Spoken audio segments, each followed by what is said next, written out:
Good afternoon, my compatriots in the Philippines and the world, my national global network. Today is July 16, 2026, a sacred prophetic day. Today we are here in the iconic, legendary, historical, prophetic Buen Camino family here in San Miguel, Bulacan. And we are here to honor and nurture the legacy,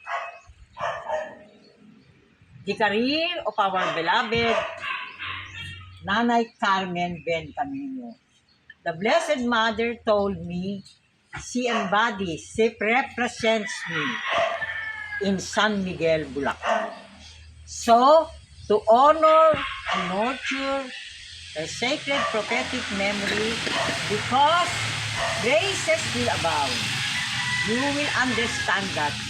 So we are all honored and blessed that God's merciful love gathered us here. And that is why we decided to hold it here.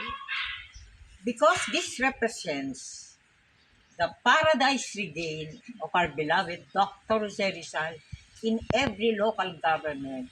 It has been my own advocacy in the Department of the Interior and Local Government that henceforth, every local government, municipality, whatever, that honors and nurtures a Rizal Monument statue will understand the spiritual leadership of Dr. Jose Rizal. So, for me in particular, I'm so grateful because when I ended my trip in France and Belgium, in Ghent, Belgium, I offered our nation